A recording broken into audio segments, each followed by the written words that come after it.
guys, I just want to jump on here real quick and let you guys know that my pre-op appointment today went really well. I'm actually getting ready to jump in the shower. I'm all packed back home and went and dropped off my prescriptions and picked them up, and now I'm just waiting for Dorian to get here so we can head back to Phoenix and stay in the hotel tonight. That way we don't have to drive as early tomorrow at the egg retrieval. So I'm going to do my best to do little footage throughout the day for the next couple days, including at the egg retrieval. But I don't know how I'm going to be feeling, so I'll do the best that I can, okay? So that's it. Wish me luck. Talk to you guys soon. Thanks for watching. And as always, like the videos, comment, and I will talk to you soon. Bye-bye. Everything's alright. I'll just say goodnight and I'll show myself to the door. Hey, I didn't mean to cause a big scene. Just give me an hour and then. Okay, you guys, we made it to the egg retrieval.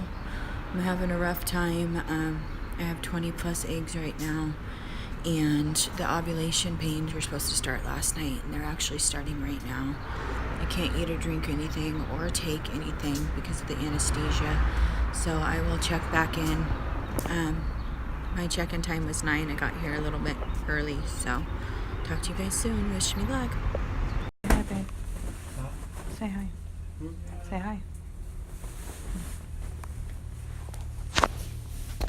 We're getting ready to go to egg retrieval. Okay, you guys, I'm out of the retrieval thing. The outcomes were different than I expected, but I promised I wouldn't talk about it, or I don't get frozen yogurt. So, yeah, I'll update you later this afternoon. All is well, though. I had a lot of pain coming out of surgery, but the fentanyl finally calmed everything down, so. Alright guys, talk to you soon. Oh, and real quick, we're gonna let you see the man of the hour.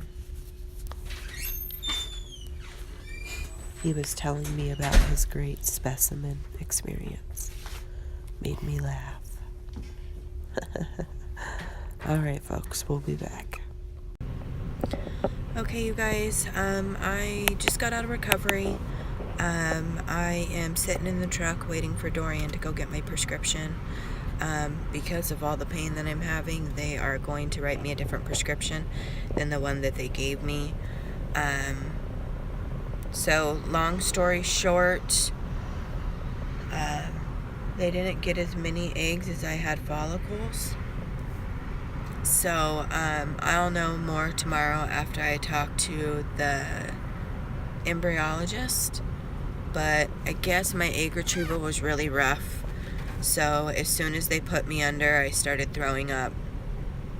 And then when they woke me up, I got pretty sick. And I was trembling, so they had to push more medications in me. And it was awful. So anyways, I'll be back shortly, guys.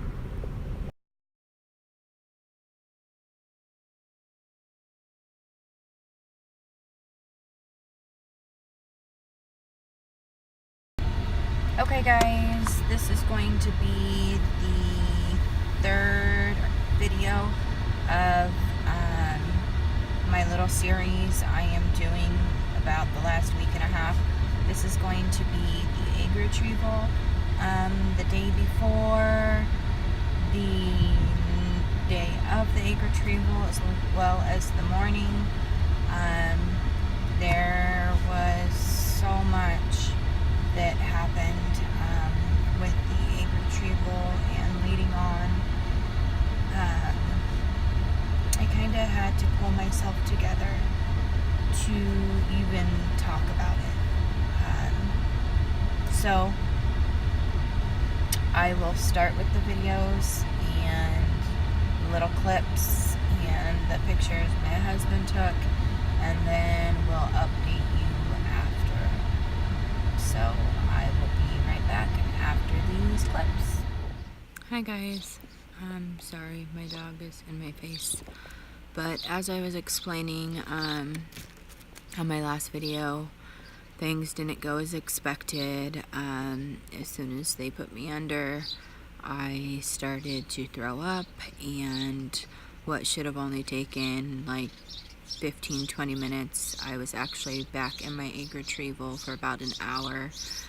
And because I was so sick, I don't know if it's related to it or not, but on Monday when they did my last ultrasound, I had 20 follicles and about 18 were mature or almost mature, which, as you know, the trigger causes them to mature more. But because of it, they were only able to retrieve 8 eggs. When I went at this clinic to begin with, they said that they were going to take all my eggs, and then what was not mature would continue to mature in the lab, and then they would fertilize. That was not the case. They only took the 8. When I finally got back to recovery, like I said, I was in a lot of pain. As you saw, those are kind of wet tears all over my eyes. And it took 3 rounds of fentanyl to take the pain away, where I was able to not cry, I should say. But anyways, they were able to get 8 eggs, and then when they woke me up, I was convulsing so bad. They don't know why, but I guess it's like a very small percentage that people have that reaction, which I know I don't do well with sedation. I've told them prior going in that I get really sick, and the anesthesiologist as well as my IVF nurse Tabitha said that it's about a 1% chance that I will get sick from the sedation, and that they would not give me anything because it was such a small chance. And lo and behold, all my life I've always been that 1%, and this time did not prove to be any different. So I was throwing up. I guess it was a significant amount. I was covered in it. It was all over the bed. And so I don't know if that's the reason why they got the 8 eggs only or what. And then once I finally was feeling better, the doctor, not my doctor, but a different doctor who did the egg retrieval, which is another story. I'm not even going to get into it, but she came in and said, "How you feeling?" I said, "I'm feeling better. The pain's under control now." And she said, "Okay," and walked out. And I said, "Excuse me, how many eggs did we get?" And she said 8. And I said, "You mean 8 mature?" She's like, "No, 8 total. There were a bunch of other ones, but I only got the 8. And it's kind of like, okay. I still don't have answers, but it is what it is. It's been an emotional process. I'm going to leave this video here, and then I will play in a second video the embryologist report and fertilization and how many embryos I had that went to PGS testing and so forth. And I did record all the phone calls, so I will play them on here as well. If anyone has any questions, please feel free to comment or ask them in the comments below. I will make sure to get back to you. I would also love to hear other people's experiences with this. I've done a lot of research, and it's called empty follicle syndrome, but that's usually referring to people who did not have mature eggs. But again, at the morning of the trigger, I triggered at 10:30 p.m. Monday, May 21st, and I had my ultrasound, I don't know, 7, 8 o'clock in the morning that Monday prior to trigger, and I had 20 follicles, and about 18 of them were 20 to 24 at the time prior to trigger. So I don't know her reasoning why she only chose to take 8. Like I've said, I haven't gotten any answers. But yeah, that's all for this video. I'm gonna start getting emotional here pretty soon. So also, I live in the outskirts of Phoenix. I'm a couple hours from Phoenix, and that's about the only place we have IVF clinics. close to me. So if anyone has any good recommendations for clinics, go ahead and let me know. I haven't done my SHG yet, or my HSG, I believe. So I have some testing that I still have to do prior to transfer. So I would love to hear everyone's reviews and experiences with their egg retrieval. As far as the healing goes, before I end this video, I was super painful from the retrieval clear until about Saturday. I don't know if it was because I was throwing up with the retrieval and under sedation and they had needles inside me, but every muscle in my abdominal area hurt, clear up to like my side flanks, and then also when I had to pee, it hurt so bad it literally raised me up off the toilet. I couldn't stand up on my own. I couldn't lay down on my own. People had to help me. Luckily, my husband was there until my mom got off work and was able to come to the hotel. And then she took care of me until we got home Thursday evening.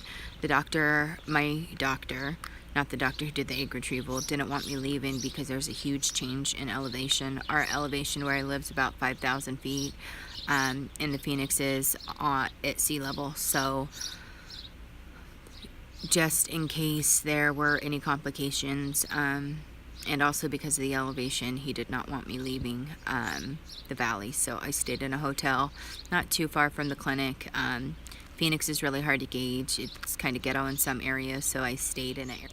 So yeah, I finally made it home Thursday evening, and I still can't really lift anything too heavy, so I haven't been able to do the chores around here as far as graining, feeding, because each grain bucket weighs about 10 pounds and we have to carry 3 at a time. So, and then at work I'm on light duty. I haven't been able to lift any patients or transfer them or anything for wound care or whatnot, and I'm on call this weekend for primary call.